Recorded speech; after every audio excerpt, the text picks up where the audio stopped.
Good morning students. आज हम लोग नेक्स्ट टॉपिक पढ़ने वाले हैं जिसका नाम है मॉड्यूलेशन प्रोसेस। सभी को पता है कि हम लोगों ने 2 लेसन्स कंप्लीट कर लिए हैं और थर्ड लेसन जिसका नाम है मॉडर्न इलेक्ट्रॉनिक कम्युनिकेशन वो हम लोगों ने शुरू किया है। उसमें हम लोगों ने अभी तक पढ़ा है कि मॉड्यूलेशन प्रोसेस का मतलब क्या होता है, बेसिक एलिमेंट्स क्या होते हैं मॉड्यूलेशन प्रोसेस के, उसके बाद इलेक्ट्रोमैग्नेटिक स्पेक्ट्रम क्या होता है, बैंडविड्थ क्या होती है, चैनल की बैंडविड्थ क्या होती है, बराबर है, और अलग और इलेक्ट्रोमैग्नेटिक स्पेक्ट्रम में कौन से सिग्नल्स आते हैं। ये सारी चीज़ें जो है हम लोगों ने अभी तक पढ़े। उसी से कनेक्टेड आज हम लोग एक नया टॉपिक पढ़ने वाले हैं जिसका नाम है मॉड्यूलेशन प्रोसेस। ठीक है। अब सबसे पहले देखेंगे हम लोग कि मॉड्यूलेशन प्रोसेस जो होती है इसकी नेसेसिटी क्या है, means what is the necessity of modulation process. देन हम लोग देखेंगे कि मॉड्यूलेशन प्रोसेस की डेफिनेशन क्या होती है और फिर देखेंगे उसके टाइप्स कितने होते हैं। ठीक है। तो देखो सबसे पहले हम लोग देखेंगे कि मॉड्यूलेशन प्रोसेस की ज़रूरत क्यों पड़ती है। ठीक है। तो जैसे हम लोगों ने सिग्नल्स देखे हैं, एम सिग्नल, एफएम सिग्नल।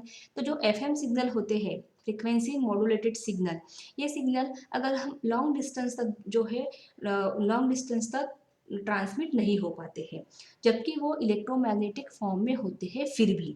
ठीक है। अब क्यों नहीं हो पाते, उसकी रीजन जो है वो हम लोग अभी देखेंगे।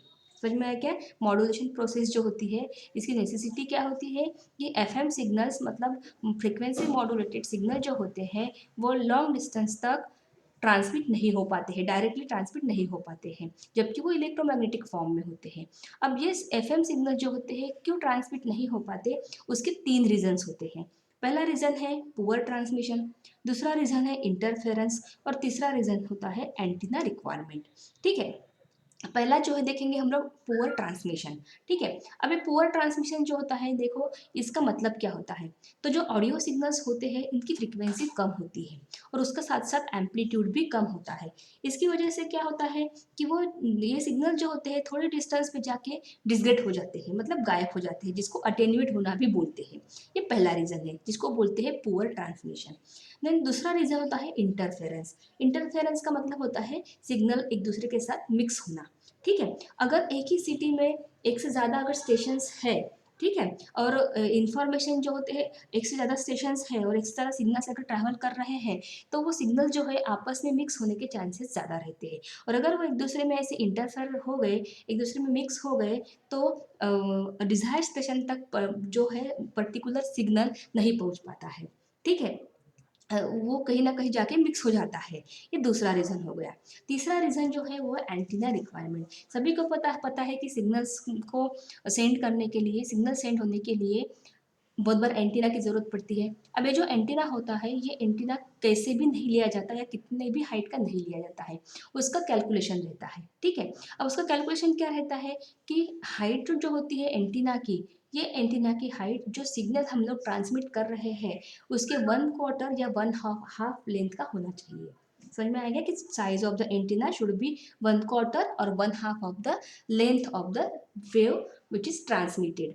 ठीक है। मतलब जो वेव अपने को या जो सिग्नल हमको ट्रांसमिट करना है उसके लेंथ के 1/4 या 1/2 जो है लेंथ जो है किसकी होनी चाहिए, एंटीना की होनी चाहिए। जैसे फॉर एग्जांपल देखो, अगर तुम्हारे सिग्नल की फ्रीक्वेंसी 10 किलो हर्ट्ज है तो लेंथ फाइंड आउट करने जिसको हम लोग लैम्बडा बोलते हैं उसका फॉर्मूला सभी को पता है, C/F। सी कितना होता है 3 × 10⁻⁸ और एफ कितना दिया हुआ 10 किलो हर्ट्ज मतलब 10 × 10⁻3। दोनों को कैलकुलेट करेंगे तो लैम्बडा कितना मिलेगा अपने को 30 किलोमीटर मिलेगा। इसका मतलब क्या समझ में आया क्या कि अगर तुमको 10 किलो हर्ट्ज फ्रीक्वेंसी का सिग्नल सेंड करना है तो उसके लिए तुमको 30 किलोमीटर के लेंथ इतना एंटीना लगेगा and it is not possible practically.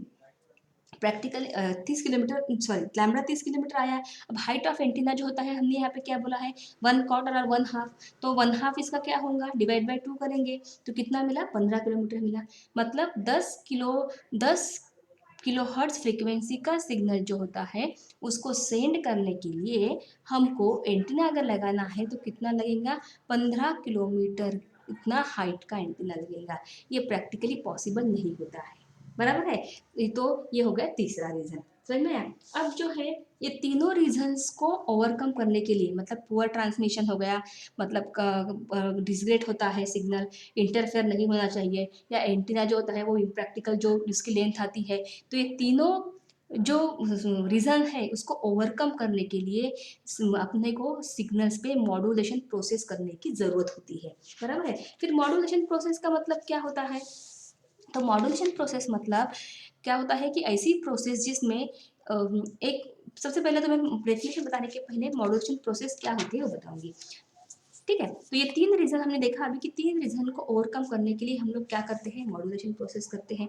अब एग्जैक्टली मॉड्यूलेशन प्रोसेस करते हैं इसका मतलब क्या है, तो देखो मॉड्यूलेशन प्रोसेस हम लोग इस पर अप्लाई करते हैं, इसका मतलब होता है कि सबसे पहले हम लोग देखेंगे कि अपने पास एक सिग्नल होता है जिसको स्मॉल एफ एम लिखते हैं हम लोग, ठीक है। जो सिग्नल अपने पास है जिसको हम लोग ओरिजिनल सिग्नल बोलते हैं, इसको इंफॉर्मेशन सिग्नल बोलते हैं, इंफॉर्मेशन सिग्नल बोलते हैं, या मॉड्यूलेटिंग सिग्नल बोलते हैं, मॉड्यूलेटिंग सिग्नल। ये हमारे पास ओरिजिनल सिग्नल है जो इंटरफेरेंस हो गया, हाइट ऑफ एंटीना हो गया, पुअर ट्रांसमिशन, तीनों रीजंस की वजह से नहीं जा पा रहा है, ठीक है। फिर हम लोग मॉड्यूलेशन प्रोसेस कैसे करते हैं, देखो ये जो सिग्नल अपने पास है ओरिजिनल सिग्नल, इस सिग्नल में एक नया सिग्नल जो है वो ऐड किया जाता है जिसको एफसी से लिखते हैं। एफसी मतलब करियर सिग्नल, जिसकी फ्रीक्वेंसी हाई होती है, इसलिए उसको हाई फ्रीक्वेंसी करियर सिग्नल बोलते हैं, ठीक है। ये हाई फ्रीक्वेंसी करियर सिग्नल का काम क्या होता है कि ओरिजिनल सिग्नल में, जिसको हम लोग इन्फॉर्मेशन सिग्नल बोलते हैं, जिसको मॉड्यूलेटिंग सिग्नल बोलते हैं, उसमें ऐड करूँ।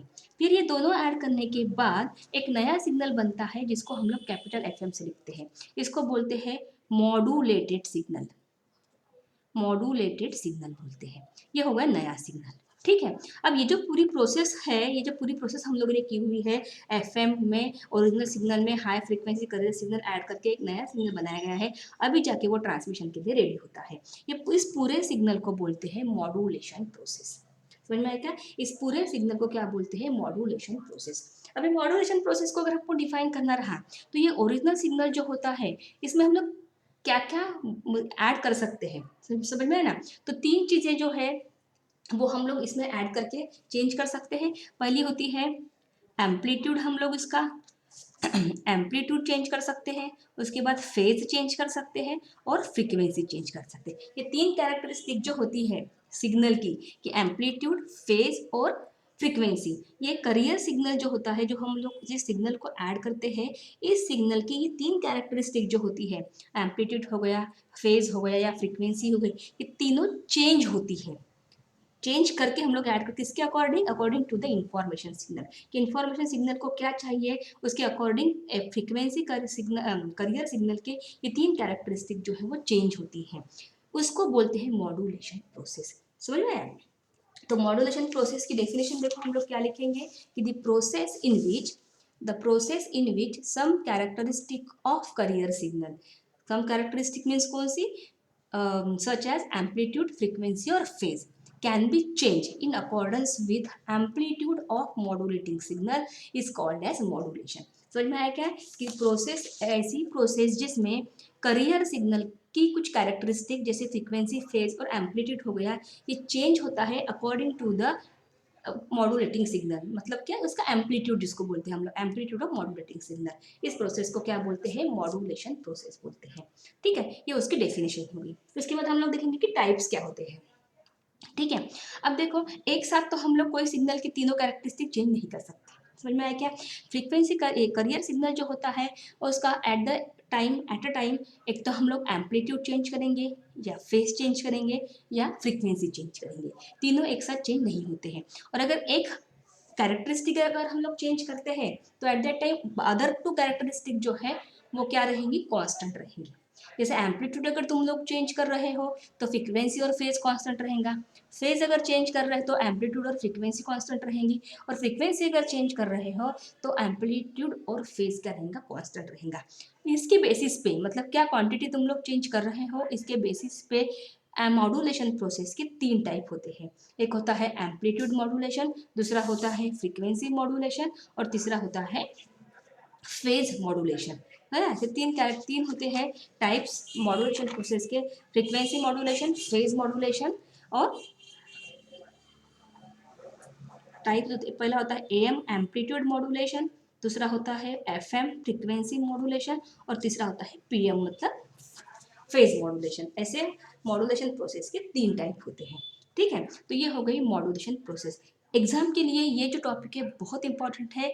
बहुत बार 4 मार्क के लिए क्वेश्चन पूछा जाता है कि मॉड्यूलेशन प्रोसेस की नेसेसिटी क्या होती है, उसकी डेफिनेशन पूछते हैं और उसके टाइप्स पूछते हैं, जिसमें रीजन जो होता है नेसेसिटी के लिए 2 मार्क्स रहते हैं और टाइप्स और डेफिनेशन के लिए 1-1 मार्क होता है, बराबर है। तो देखो आज हम लोगों ने कौन सा टॉपिक पढ़े, नेसेसिटी ऑफ मॉड्यूलेशन प्रोसेस। मैं फिर से थोड़ा सा ओवरलुक कर देती हूँ एक बार। ठीक है, तो मॉड्यूलेशन प्रोसेस क्या पढ़े हम लोगों ने मॉड्यूलेशन प्रोसेस में, कि मॉड्यूलेशन प्रोसेस जो होती है, ये मॉड्यूलेशन प्रोसेस किस लिए या किसके लिए ज़रूरत होती है मॉड्यूलेशन प्रोसेस की, कि जो सिग्नल्स होते हैं इलेक्ट्रोमैग्नेटिक स्पेक्ट्रम में, ये लॉन्ग डिस्टेंस तक डायरेक्टली नहीं जा पाते।